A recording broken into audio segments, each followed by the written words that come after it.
Concept talk series में आप सबका स्वागत है। आज कंसेप्ट टॉक सीरीज़ का पार्ट 2 का वीडियो हम लेकर आए हैं और आज का जो हमारा टॉपिक है वो है सपोर्ट एंड रेजिस्टेंस को हम कैसे आइडेंटिफाई करें और स्ट्रॉन्ग सपोर्ट और स्ट्रॉन्ग रेजिस्टेंस को हम कैसे देखें, है ना।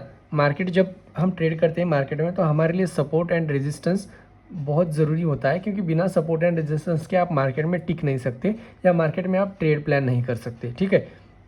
तो support and resistance is the key of success in a stock market, ठीक है। तो वो आपको उतना आना चाहिए, आइडेंटिफाई करना आना चाहिए। बहुत सिंपल तरीके से मैं आपको क्लियर कर दूंगा इस वीडियो में, बस वीडियो में लास्ट तक बने रहिए। धीरे धीरे सीखते चलेंगे, सारी चीज़ें मैं आपको यहाँ पे सिखा दूंगा। ये सीरीज़ टोटली मैं यहाँ पे लूँगा फ्री ऑफ कॉस्ट, कोई भी पेड कोर्स वगैरह अपने चैनल पर नहीं है, पूरी तरह से फ्री कंटेंट आपको यहाँ पर मिलेंगे। तो वीडियो को मैं स्टार्ट करता हूँ बिना किसी देरी किए। तो देखिए, पहले तो मैं आपको यहाँ पे बता देता हूँ कि सपोर्ट एंड रेजिस्टेंस को हम कैसे आइडेंटिफाई कर सकते हैं। मैं एक चार्ट का एग्जांपल लेके यहाँ पे चलता हूँ। ये बैंक निफ्टी का चार्ट है यहाँ पे, ठीक है। अब ये बैंक निफ्टी का चार्ट आपको यहाँ पे दिख रहा है, 6 दिसंबर का चार्ट है, ये मैंने यहाँ पे लगाया हुआ है, ठीक है। अब मुझे यहाँ पे क्या करना है, अगर आप समझिए पहले सपोर्ट एंड रेजिस्टेंस का मतलब क्या होता है। अभी रेजिस्टेंस का मतलब आप ऐसे समझिए कि रेजिस्टेंस का मतलब है कि कोई ऐसी चीज़ या कोई ऐसी बात है कि जहाँ पे कुछ ना कुछ तो क्या बोलेंगे हम उसको, दीवार है ना। ऊपर की साइड में कोई ऐसी दीवार है जो कहीं ना कहीं नीचे से किसी वस्तु को ऊपर नहीं जाने दे रही है, राइट। और सपोर्ट का मतलब क्या है कि नीचे कोई दीवार है जिससे वस्तु जो है वो नीचे नहीं जा पा रही है, वहीं से बाउंस बैक करके रिटर्न आ रही है, ठीक है। इस तरह से सिंपल, मतलब आपको मैं जस्ट एग्जांपल के लिए बता रहा हूँ। वहाँ पे मान लीजिए कोई एक बॉल है, अगर ऊपर की ओर कोई दीवार है तो बॉल उस दीवार से ऊपर नहीं जाएंगी, मतलब टकरा कर वहीं से रिटर्न आएंगी। और वही बॉल सेम नीचे अगर कोई एक दीवार है तो वहीं पे बाउंस बैक करके उस दीवार के नीचे न जाकर वहीं से बाउंस बैक करके रिटर्न आएंगी, ठीक है। तो यही सेम कंसेप्ट आप मार्केट में लगा लो, बहुत सिंपल तरीके से। मार्केट में क्या देखना है हमें, मार्केट में देखना है हमें प्राइस, कि मार्केट में जो प्राइस है किसी एक पर्टिकुलर लेवल से कहाँ से बार बार नीचे आता है और किसी पर्टिकुलर लेवल से कहाँ से बार बार ऊपर उठने की कोशिश करता है। That's a simple. अगर ये फंडा, ये चीज़ आपको समझ में आ गई तो आप सपोर्ट एंड रेजिस्टेंस को ईजिली आइडेंटिफाई कर पाओगे। इस चार्ट में मैं आपको समझाने की कोशिश करता हूँ। देखिए, ये 6 दिसंबर का बैंक निफ्टी का चार्ट है। यहाँ पे देखिए, यहाँ पे क्या हुआ है, यहाँ पे देखिए एक पर्टिकुलर लेवल यहाँ पे पॉइंट मुझे दिख रहा है जहाँ से प्राइस क्या हुआ, नीचे फॉल हुआ, ठीक है। तो अब सेम पर्टिकुलर लेवल को, इस पॉइंट को मैं नोट कर लूँगा यहाँ पे, ठीक है। अब मैं देखूंगा आगे जब मार्केट जाएगा तो आगे क्या पर्टिकुलरली इसी पॉइंट से और या इसी एरिया से मार्केट क्या नीचे प्राइस आता है मार्केट में, ये तो मैं वहाँ पे वो देखने की कोशिश करूँगा। तो मैं ऐसे पॉइंट आइडेंटिफाई करूँगा पहले तो, जहाँ से प्राइस जो है वो बार बार नीचे आ रहा है, एक पर्टिकुलर लेवल वो होना चाहिए, ठीक है। मैंने यहाँ पे नोट कर लिया। अभी यहाँ पे भी देख सकते हैं आप, यहाँ पे देख लिया, यहाँ से प्राइस नीचे आया, ठीक है। उसी सेम पर्टिकुलर लेवल से क्या हुआ, मार्केट में फॉल आया और प्राइस यहाँ पे नीचे आया। आगे भी जाके आप देख सकते हैं यहीं से सेम, मतलब थोड़ा 19-20 हो सकता है, लेकिन यहाँ पे आप देखिए पर्टिकुलर उसी लेवल से प्राइस क्या हुआ, नीचे फॉल हुआ। सेम इस यहाँ पर भी देख सकते हैं, मतलब कितनी बार हुआ मार्केट में प्राइस फॉल, कितनी बार हुआ एक पर्टिकुलर लेवल से, 1 2 3 4, मतलब एक पर्टिकुलर लेवल से प्राइस क्या कर रहा है, मार्केट में नीचे फॉल कर रहा है, प्राइस मार्केट में नीचे आ रहा है, प्राइस नीचे आ रही है, प्राइस नीचे आ रही है, यहाँ पर भी प्राइस नीचे आ रही है। बट लेवल एक पर्टिकुलर है, पॉइंट एक पर्टिकुलर है, मतलब हम अगर उस पॉइंट को जोड़ दें, अगर मैं यहाँ पे आपको एक ड्रॉ करके बता दूँ, अगर मैं इस पॉइंट को ऐसे जोड़ दूँ एक लाइन की वजह से, ऐसे जोड़ दिया, ठीक है। तो अब जोड़ने के बाद ये मेरे लिए बन गई एक लेवल, ये मेरे लिए बन गया एक जोन, एरिया बन गया क्या। तो मैं इसी को क्या कहूँगा, यही मेरा रेजिस्टेंस है। मतलब रेजिस्टेंस का मतलब क्या है, तात्पर्य क्या है कि जो लेवल, जिस लेवल से प्राइस क्या कर रही है, बार बार नीचे आ रही है, जिस लेवल से प्राइस बार बार नीचे आ रही है, वो लेवल मेरे लिए एक रेजिस्टेंस लेवल रहेगा, वो मेरे लिए एज अ रेजिस्टेंस काम करेगा। बात क्लियर है, रेजिस्टेंस की बात क्लियर हो गई आपकी। क्या करना है, मुझे कोई ऐसा पर्टिकुलर पॉइंट ढूंढना है जहाँ से मार्केट में प्राइस फॉल हो रहा है, ठीक है। नेक्स्ट टाइम में उसी पर्टिकुलर लेवल से अगर प्राइस फॉल हो रहा है तो यस ऑब्वियसली ये मेरे लिए क्या करेगा, एक रेजिस्टेंस का काम करेगा।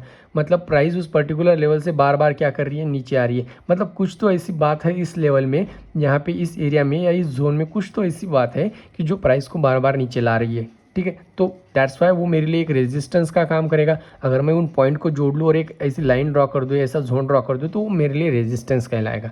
मतलब उसकी इंपॉर्टेंस जो है वो मेरे लिए बहुत रहेंगी मार्केट में। क्यों रहेंगी? मेरे लिए ट्रेड प्लान करने के लिए, क्योंकि उसका ब्रेकआउट ही तो देखूंगा ना मैं, उसके ब्रेकआउट पे देखूंगा, रीटेस्टिंग देखूंगा, रिट्रेसमेंट देखूंगा, उसके बाद हाई ब्रेक करता है नहीं देखूंगा, वो तो बाद में की बात है। इस टॉपिक में मुझे क्या सीखना है? रेजिस्टेंस एंड सपोर्ट को आइडेंटिफाई करना। ठीक है, होप आपको रेजिस्टेंस का समझ में आया होगा। रेजिस्टेंस का मतलब क्या है कि प्राइस किसी पर्टिकुलर लेवल से अगर बार बार नीचे आती है तो वो मेरे लिए एज ए रेजिस्टेंस काम करेगा। रेजिस्टेंस कैसे आइडेंटिफाई करना है वो मैंने आपको बता दिया। एक पॉइंट ऐसा ढूंढना है आपको मार्केट में कि जहाँ से मार्केट में प्राइस फॉल हुआ, अगर नेक्स्ट टाइम पे अगर प्राइस सेम लेवल से उसी पॉइंट से अगर आगे जाके फॉल होता है तो यस, वो आपके लिए क्या करेगा? एक रेजिस्टेंस का काम करेगा। और ऐसे ही धीरे धीरे मार्केट उस रेजिस्टेंस को फॉलो करता चला जाएगा, रिस्पेक्ट करता चला जाएगा, और एक ऐसा टाइम आएगा जहाँ पे उसका ब्रेकआउट मिलने के बाद मार्केट ऊपर की तरफ भाग सकता है। ठीक है, ये चीज़ें स्कैल्पिंग में बहुत काम आती है आप लोगों को। ठीक है, तो रेजिस्टेंस समझ में आ गया। सेम चीज़ मैं सपोर्ट पे अप्लाई करूँगा।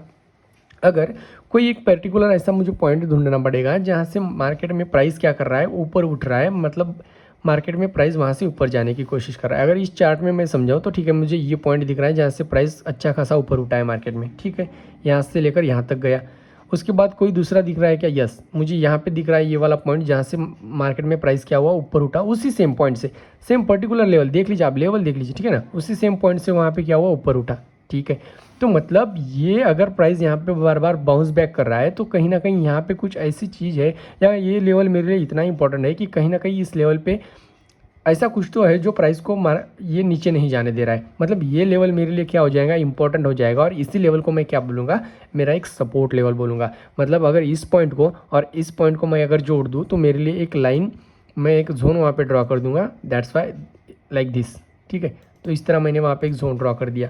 मतलब अब ये मेरे लिए क्या काम करेगा? ये मेरे लिए सपोर्ट का काम करेगा, क्योंकि प्राइस जो है वो इस पर्टिकुलर लेवल से बार बार ऊपर उठने की कोशिश कर रहा है और मार्केट उसका रिस्पेक्ट भी कर रहा है। दैट्स वाई वो लाइन मेरे लिए क्या करेगा? एक सपोर्ट का काम करेगा। सो क्लियर हो गया गाइज आपको? रेजिस्टेंस क्लियर हो गया। रेजिस्टेंस का मतलब है कि प्राइस एक पर्टिकुलर लेवल से क्या करेगी? नीचे फॉल करेंगी। और सपोर्ट का मतलब क्या है कि प्राइस एक पर्टिकुलर लेवल से बार बार ऊपर उठने की कोशिश करेंगी उसी पॉइंट से, है ना। अब यहाँ पे यहाँ से ऊपर उठा, यहाँ से भी ऊपर उठा, तो दैट्स वाई सिंपल है कि प्राइस अच्छा खासा ऊपर उठा है तो ये मेरे लिए क्या करेगा? एक सपोर्ट का काम करेगा। तो यही मेरे लिए एक सपोर्ट रहेगा। ठीक है, और ये रेंज देख सकते हो आप, ये रेंज क्या रहेगा? आपका एक स्कैल्पिंग जोन रहेगा। इसमें आपको ट्रेडिंग अपॉर्चुनिटी बहुत अच्छी खासी मिल सकती है। अभी देख लीजिए, जिसने इस सपोर्ट पे यहाँ पे अगर आइडेंटिफाई कर लिया आपने कि यहाँ से नीचे आ रहा है यहाँ से, तो यहाँ पे आपको एक अपॉर्चुनिटी बाइंग की मिली ट्रेड में, क्योंकि सपोर्ट से बाउंस बैक करेगा इसलिए। ठीक है, और यहाँ पे अब मार्केट यहाँ पे, ठीक है, यहाँ पे नीचे इसको ब्रेक डाउन करेगा तो मार्केट नीचे जाएगा, अगर इसका ब्रेकआउट करेगा तो मार्केट ऊपर जाएगा। ठीक है, बात सिंपल है। बस आपको वहाँ पे समझना है कि मार्केट कितनी बार नीचे आ रहा है, कितनी बार ऊपर जा रहा है। ठीक है, तो वही आपके लिए एक जोन बन जाएगा और एक ट्रेडिंग अपॉर्चुनिटी भी आपको ये प्रोवाइड करेगा। बहुत बार आप देखते हो कि यार ये रेजिस्टेंस है, ये नीचे सपोर्ट है, तो मैं इस रेंज में कोई ट्रेड नहीं, आपको ऐसा नहीं करना है। ये ट्रेडिंग अपॉर्चुनिटी देता है आपको, ये अपॉर्चुनिटी आपको प्रोवाइड करता है, तो उसी में आपको अपॉर्चुनिटी ढूंढनी है और आपका अपना एक ट्रेड प्लान करना है। कैसे ट्रेड प्लान करना है, कैसे नहीं करना है, ये सारी चीज़ें भी हम देखेंगे, नो इशू। ठीक है, लेकिन मैं एक चीज़ आपको पूछना चाहूँगा, अगर आपको रेजिस्टेंस एंड सपोर्ट क्लियर हो गया होगा तो मैं थोड़ा सा आपको आगे लेके चलता हूँ और बताता हूँ कि एक रेजिस्टेंस और एक सपोर्ट जो है वो स्ट्रांग और वीक कैसे होता है ना। अभी देखिए, एक लॉजिक तो एक कंडीशन में आप ऐसे समझ सकते हैं कि एक रेजिस्टेंस और एक सपोर्ट स्ट्रांग और वीक कब होता है।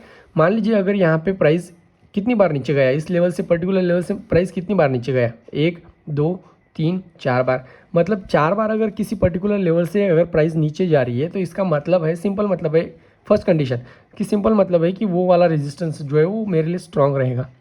दूसरे कंडीशन में आप इसको कैसे समझ सकते हैं कि मान लीजिए अगर पिछले दिन अगर ऐसा कोई रेजिस्टेंस है जहाँ से इसी लेवल से पर्टिकुलर लेवल से प्राइस फॉल हुआ हो, तो वो मेरे लिए और भी ज़्यादा मजबूत रेजिस्टेंस हो जाएगा। मैं आपको आगे समझाऊंगा उसको। ठीक है, अब यहाँ पे नहीं है तो वो यहाँ पे नहीं रहेगा। ठीक है, ओके। अब यहाँ पे सपोर्ट का स्ट्रॉन्ग कब रहेगा? जितनी बार मार्केट में प्राइस वहाँ से बाउंस बैक करेगा वो सपोर्ट मेरे लिए उतना ही स्ट्रॉन्ग रहेगा, है ना।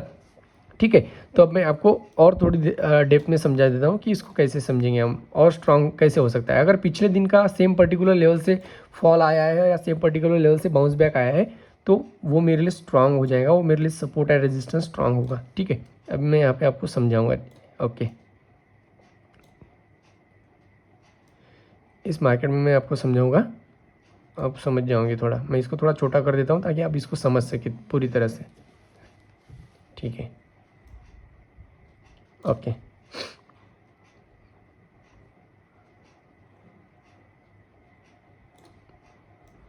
जस्ट मिनट है, मैं इसको थोड़ा यहाँ पे ले लेता हूँ। ओके, ठीक है। अभी यहाँ पे देखिए यहाँ पे क्या हुआ, यहाँ पे प्राइस फॉल हुआ। अब ये देखिए ये है 22 दिसंबर का चार्ट। यहाँ से प्राइस पूरी तरीके से फॉल हुआ, मतलब ये मेरे लिए एक रेजिस्टेंस का काम करेगा। ठीक है, उसके बाद में यहाँ से प्राइस ऊपर उठा, मतलब ये मेरे लिए सपोर्ट का काम कर रहा है, राइट। लेकिन 22 दिसंबर से पहले अगर मैं देखूँ, है ना, 21 दिसंबर में, तो क्या सेम पर्टिकुलर लेवल से प्राइस ऊपर उठी है? यस। यहाँ पे देख लीजिए ये 21 दिसंबर का है, ये 22 दिसंबर का चार्ट है। यहाँ पे देखिए आप, ये 22 दिसंबर यहाँ से इधर और यहाँ से इधर जो है वो 21 दिसंबर का चार्ट है। ठीक है, तो क्या जब 22 दिसंबर में प्राइस किसी पर्टिकुलर पॉइंट से ऊपर उठी, तो क्या सेम चीज़ मैं देख पा रहा हूँ पीछे 21 दिसंबर में? क्या प्राइस वहाँ से सपोर्ट लिया, बाउंस बैक किया? Yes, obviously. मतलब ये सपोर्ट मेरे लिए और भी ज़्यादा स्ट्रांग हो जाएगा, क्योंकि पिछले दिन भी यहीं से बाइंग आई थी मार्केट में, यहीं से प्राइस क्या किया था, बाउंस बैक किया था। मतलब ये मेरे लिए जो रहेगा ये वाला सपोर्ट, ये मेरे लिए एक स्ट्रांग सपोर्ट की तरह काम करेगा। ठीक है, स्ट्रांग रेजिस्टेंस में भी आप उसी तरह देख सकते हैं। ये 22 दिसंबर का चार्ट है, यहाँ से फॉलिंग आई थी, मतलब ये मेरे लिए एक रेजिस्टेंस का काम कर रहा है, राइट। मार्केट ओपन होने के बाद में यहाँ से मार्केट में प्राइस में फॉल आया, मतलब ये मेरे लिए एक रेजिस्टेंस का काम कर रहा है। लेकिन ये स्ट्रांग कब और ज़्यादा स्ट्रांग कब रहेगा, जब अगर इसी सेम पर्टिकुलर पॉइंट से या लेवल से मार्केट में पिछले दिन अगर फॉल आया हो। तो क्या मैं देख पा रहा हूँ यहाँ पे आया है? यस, ऑब्वियसली आया है। ये देख सकते हैं आप, थोड़ा 19-20 हो सकता है, लेकिन देखिए एक सेम लेवल है जहाँ से प्राइस क्या हुआ था पिछले दिन भी, 21 दिसंबर में भी मार्केट में प्राइस जो है फॉल किया था। मतलब ये जो रेजिस्टेंस था ये मेरे लिए एक तगड़ा रेजिस्टेंस था, एक स्ट्रॉन्ग रेजिस्टेंस वो मेरे लिए क्रिएट कर रहा है वहाँ पे। और इसीलिए तो स्ट्रॉन्ग रेजिस्टेंस है करके ही तो वहीं से सेम पर्टिकुलर पिछले दिन वाले रेजिस्टेंस से ही फॉल किया मार्केट, है ना। तो ये मेरे लिए एक स्ट्रॉन्ग रेजिस्टेंस की तरह काम करेगा। तो आगे जब मार्केट यहाँ पे जाएगा इस लेवल पे, तो मैं वहाँ पे थोड़ा अलर्ट रहूँगा ना। इसका फ़ायदा क्या है? इसका फ़ायदा यही तो है, तुम्हें आगे मतलब जब मार्केट वहाँ पे जाएगा तो मैं वहाँ पे अलर्ट रहूँगा। मुझे पता चलेगा कि यार नहीं यार, यहाँ पे जो ये रेजिस्टेंस है ये थोड़ा सा स्ट्रांग है, हो सकता है ज़्यादा चांसेस रहेगा मार्केट यहाँ से रिवर्सल मारे, है ना। तो ब्रेकआउट पे मैं वहाँ पे ट्रेड प्लान करने की कोशिश करूँगा, तो मुझे वहाँ पे प्राइस एक्शन भी देखना पड़ेगा, क्योंकि आप थोड़ा सा अवेयर तो हो जाओगे ना कि नहीं यार ये स्ट्रांग रेजिस्टेंस है। और अगर रेजिस्टेंस स्ट्रांग है यहाँ पे, अगर एक बियरिश कैंडल बहुत बड़ा बन जाता है, तो मैं नीचे की साइड में ट्रेड बिना फियरलेस होकर करूँगा ना, नो इशू। मतलब मेरा वहाँ पे ट्रेडिंग अपॉर्चुनिटी मुझे बन रही है। सपोर्ट में भी सेम वैसे ही चीज़ मेरी लागू होंगी। यहाँ पे अगर कोई एक बुलिश कैंडल बड़ी वाली बन जाती है, तो मतलब आपको साफ समझ में आएगा नहीं यार ये सपोर्ट स्ट्रांग है, यहाँ पे बाइंग बहुत ज़्यादा आ रही है, तो मतलब मैं एक ऊपर की साइड की ट्रेडिंग अपॉर्चुनिटी यहाँ पे ढूंढ सकता हूँ। तो यही चीज़ें होती है, ये चीज़ें आपको धीरे धीरे आएगी, सीखने के साथ आएंगी। ठीक है, होप आप लोगों को गाइस ये क्लियर हो गया होगा कि सपोर्ट एंड रेजिस्टेंस को कैसे आइडेंटिफाई करना है, और स्ट्रांग सपोर्ट और स्ट्रांग रेजिस्टेंस को मुझे कैसे देखना है। तो यही सारी चीज़ें आपको मार्केट में देखनी होती है। धीरे धीरे सीखेंगे, आपको सक्सेस ज़रूर मिलेगा। अगर वीडियो अच्छा लगा हो, वैल्यू अगर एडिशन कर रहा है आपके ट्रेडिंग जर्नी में, तो वीडियो को लाइक शेयर ज़रूर करना। चैनल को सब्सक्राइब करना मत भूलना, क्योंकि अमेजिंग कंटेंट और अमेजिंग कंसेप्ट ये और ये पूरी सीरीज़ पाने के लिए आपको चैनल को सब्सक्राइब जरूर करना पड़ेगा। Thank you so much guys, thank you so much.